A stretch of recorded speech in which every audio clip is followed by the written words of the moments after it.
I leave the house without my phone and I forget it, I feel almost naked. Sometimes I feel lost. I feel like I can't communicate with people. I don't go out without my phone. I feel a little uneasy. I feel unsafe, I guess is the best way to put it. What if there was an emergency, as a mom when I'm with my kids? What if I had to call 911? What would I do? I use GPS all the time. I feel there's an empty spot in my pocket where I always keep it.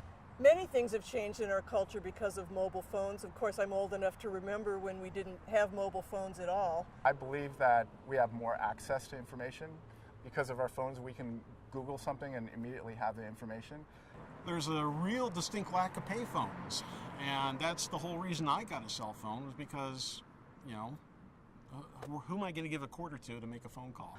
What has also changed is the fact that I think we're more connected to each other because we can reach each other through different media platforms such as Facebook, Twitter, or Instagram. Social media, especially on our phones, has allowed communities to be built in a way that we didn't have before.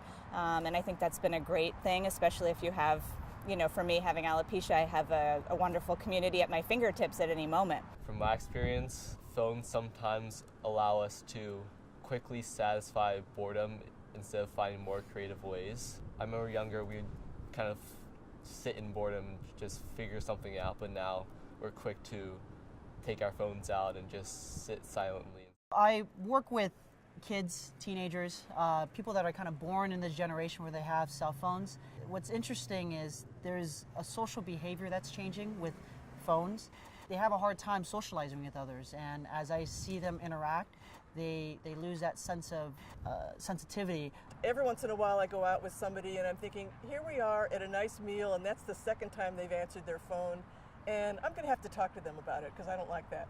Well, I talk with my wife about this a lot because we kind of have little marital spats about how you do this exact thing. I think that there's a polite way to do it, and there's the way that most people are doing it now. I see around me many people, they get the buzz and they immediately look at their phone and they check what it is. And sometimes they may, in the middle of a conversation with you, just start typing a response without saying anything. And for me, that's pretty rude.